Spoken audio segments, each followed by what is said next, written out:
Nakapamo yung patetera. Huwag mo, tama na. Huwag ba? Pagulo yung Pilipinas.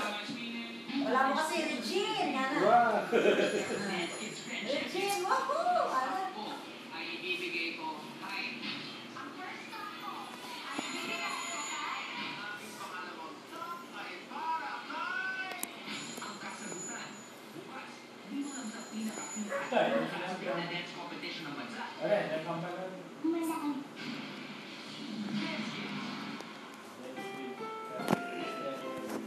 Ang susunod na programa ay rated PG. Ito ay nangangailangan ng patnubay at gabay ng magulang para sa mga batang manunood. Dubai, the city of gold. Maraming namamangha sa mabilis nitong pag-unlad sa maiksi lamang na panahon. Kaya naman hindi nakakapakang marami sa ating mga kababayan ang naaakit Pero Vietnam tinggal kita MMK, malala na kaya. Pero hindi laging kasing ganda ang kwento ng bawat Pilipino na nakikipagsapalaran dito. Yun yung malalahi na ba o ito? Ay, easy.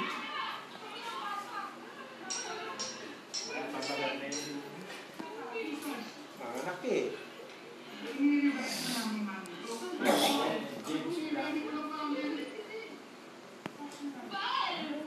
Negro ko yan, tulog na ng anak na ako. Negro. Huwag mo ngayon magkikyak. Manikaya ka eh. Masya si Bete yan. Kailangan bargal na eh, bitin mo eh. Ano ka na bete? Bitin mo tsaka may bargal.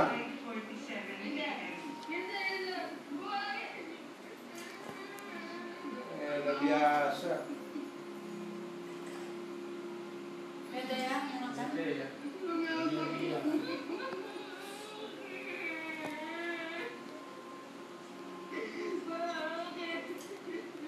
Manikaya eh, di nila din kulay matulog. Kaya maluto. Binpunta ka dito.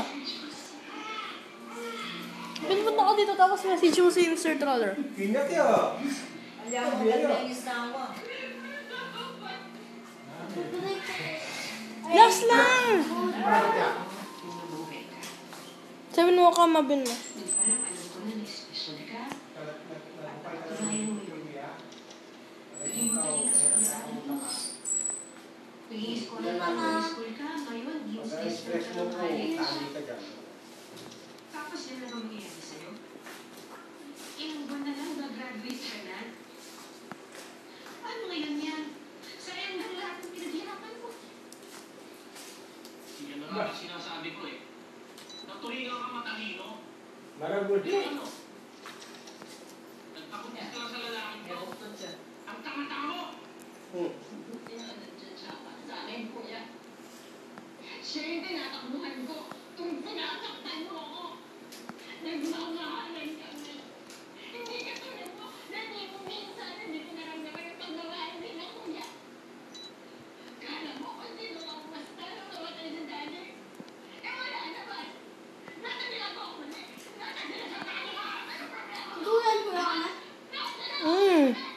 Tumigil ka! Huwag mong isisi sa iba mga kasalanan mo. Kagagawan mo yan. Kasalanan mo.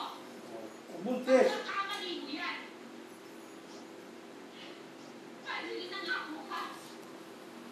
Nangako ka sa daddy mo.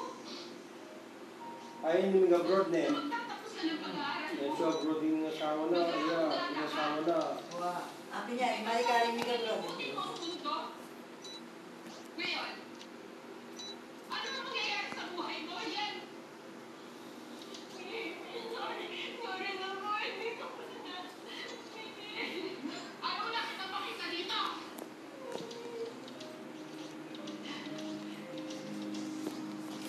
Tama ng loob ng dalawa. Yun na siguro ang isa sa mga pinakamalaking pinagsisisihan. Nakatabahay, nakataba. Mabuti na lang. Kuya Angelo de Leon, nakatabahay. May tabayan. Dati pa Hindi yun. ka makasal. Oo, kataba na. Pero determinado ako. Lamoy ka.